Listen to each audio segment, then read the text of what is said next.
Welcome to Easy Math TV. I'm going to show you how to create a discrete. This is going to be a discrete frequency distribution, even though we're still going to be binning the data. We need to do it in a discrete manner. We are going to be using the data that's provided in our homework problem here, and I want to show you how you would use StatCrunch for this. So first we're going to click on the icon to see what our data looks like. This is just a list of numbers. These are drive-through service times in seconds. So I want to click on the icon that says open in StatCrunch. And this is just going to set us up for solving this, doing this problem without actually making the frequency table by hand. So these are our numbers, and they are in fact discrete numbers. These are considered to be discrete because there are no decimal values, and these are there. You can define a very specific list of drive-through times in seconds, whole number seconds. So we need to go to the stat menu and table and frequency table. And we're just going to select our column of numbers. It's just, it doesn't have a good label on it. It's just called var1. That just means variable 1. So those are our times, and we just need the frequencies. So under statistics, make sure you have selected frequency. And then we want to bin the numerical values. And we have to pay attention to what the problem asked for, because the problem wanted us to start at 70 and do a bin width of 40. Start at 70 and a bin width of 40. So I'm going to hit compute. And so I just want to caution you, if you are going to use StatCrunch for discrete data, and that discrete data is being binned, these bins are not what you're going to be typing into your homework problem, because the upper levels have to be adjusted to include the value that's just one less than that. So in other words, instead of going from 70 up to but not including 110, we want to subtract 1 from 110, and we're going to go from 70 to 109 instead.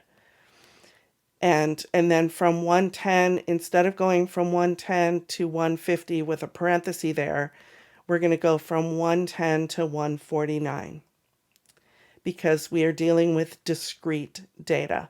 We want to go from we want to include both the lower end and the upper end values. So we need to subtract 1 from each of these numbers on the right. Okay? So you only do that if we're dealing with a discrete situation. What I want to do is I want to write down these numbers on a piece of paper, because I'm going to close out of this so that you can actually see me type in these numbers. Here's our frequencies. So those are actually going to go into our problem too. So I have a 9, I have a 21, I have a 6, and a 6, and a 3. 9, 21, 6, 6, 3. Right? And then these are our bins, but again, you have to adjust the number on the upper end to recognize the fact that we are using discrete data. You can see that our list of numbers is in fact discrete. Discrete just means that they are individual whole number values. You can't have half of a second, for example. These are all going to be reported as whole number values. So let's say done on that. Okay, so what are we going to type here? Instead of typing the 110, we're going to type the 109 at the upper limit, and the lower limit of the next one starts at 110, and the upper limit of that is 149.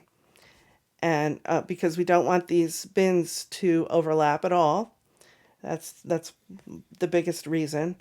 And then we go from 150 to 189, and then we go 190 to 229, and then we go 230 to 269. And then our frequencies are 9, 21, 6, 6, and 3. When you do this problem on your own, you're going to have slightly different frequencies here, but you will see this same exact problem that you're going to be working on. So let's go ahead and check our answer, and it is correct. So again, just be careful when using StatCrunch.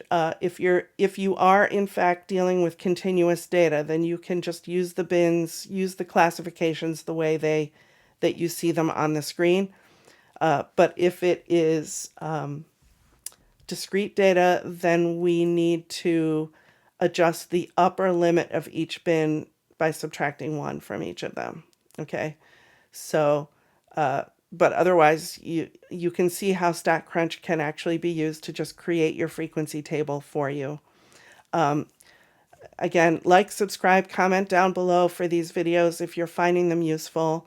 And I will be doing one more on frequency tables, depending on the types of problems that we're seeing in the homework.